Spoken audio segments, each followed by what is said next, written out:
Hey engineers, welcome back to today's episode. And finally, I found the time to create another video. And to be honest, I did it because I got a little bit of pressure, and I will show you why. So let's quickly share my screen. So just give me a second. I haven't done it for some days. Okay, here we go. So there was a post from Synera, and below it there started some kind of conversation.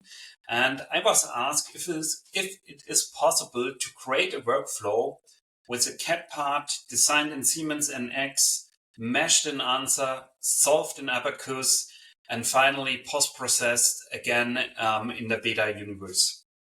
So I built this workflow, and I will quickly walk you through. So let's jump into the software. And the good thing is, if you have already watched my previous videos, there's nothing new in it. So we already know how to build this workflow. Nevertheless, I will add some extra comments here and there. Okay, so let's start. The first thing what we do is importing the SiemensNX part. How we are doing it, we just connect the file path. So I have stored the part locally, and then the part is getting imported and automatically reads through all the parameters. So we cannot only import a part, we even can remote control it.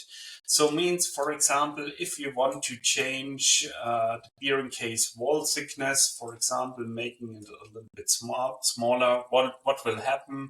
In the background now, SiemensNX is getting started in a batch mode.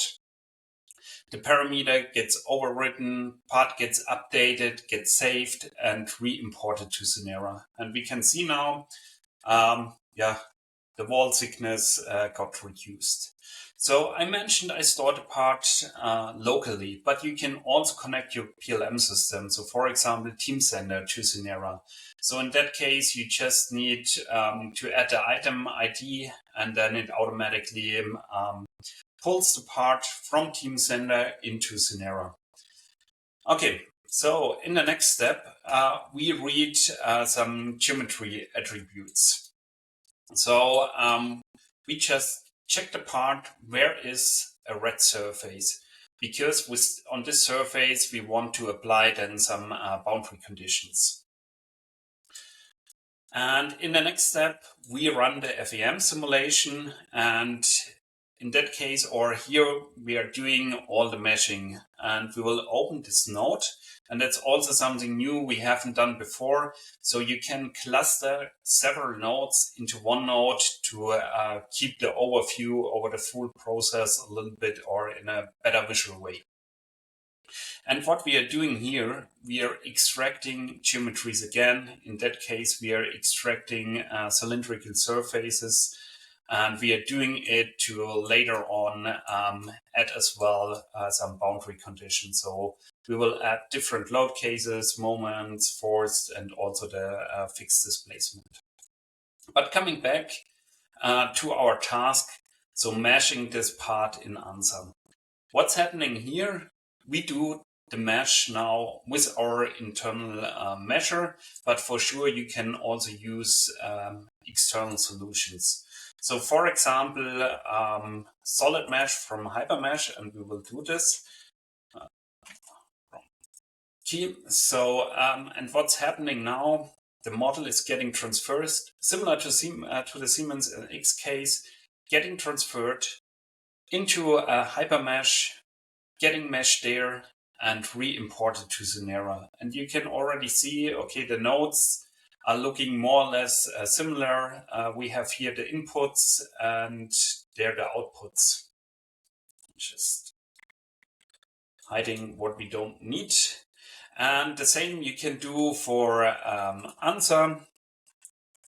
So there you can do solid mesh, shell mesh. You can also use your parameter files, your quality files, if you have already set up some automated meshing criteria. As I don't have ANSA installed on my computer, I can't show it, but it works exactly in a similar way as HyperMesh. And on top, you could also do it for ANSYS prime mesh. So here as well, solid and shell mesh. Okay, let's move on. Just hiding this one again. So in the next step, we build our model, we solve our model, and here again we use our internal solver, but we can also use external technology here again, similar principle. So for example, I have installed OptiStruct on my computer, so I could run it or do the solving in OptiStruct. But this would work the same way with the Abaqus node, and on top we have a lot more solver technologies. So, for example, ANSYS, Nestrun, and I think Mark, if I'm not wrong, and some more. So, and you can already see all these nodes are more or less similar, and this is also pretty good with building workflows in Synera. You can also get independent from software vendors. You could easily change the solver behind, the preprocessor behind, and you keep the whole workflow. You just change one node and use different solver technology. For sure, every technology has some special settings, and that's also the reason why sometimes you have different opportunities for doing some specific settings. Okay, coming back, there's still one thing open, the post-processing. And in that case, we don't have anything integrated. So we have just our own post-processor integrated in Synera, but there we can read all the standard simulation formats. And in our case, we evaluate different results. So maximum stresses, responses, and also evaluate the mass. And what I did on top of it, because now I'm thinking, okay, I have this fully automated workflow, and what I want to do now is setting up a design of exploration study to find or to test, for example, different parameter setups, or I could even set up an optimization run to find the optimum situation. And here I defined my responses. So for the stresses should be below 200,000, for example.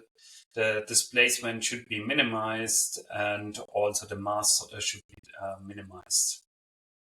In our case, I just set up a design exploration. So I defined 2 parameters. I said, okay, there are the minimum and maximum values. And I also defined the responses. And then I just created a design exploration, and I can do it pretty easy. I can say, okay, I want to have 100 designs, for example. You can also choose the distribution algorithm, and then just click on evaluate. So I already did this. And in the last step, I built a little workflow to also showcase how the results are in a picture.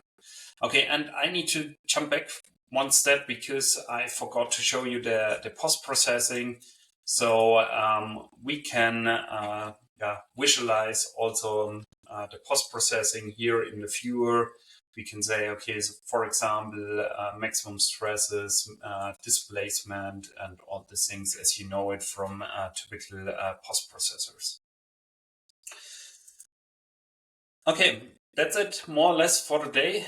I hope that answered this question. And for sure, this is just the start of Synera.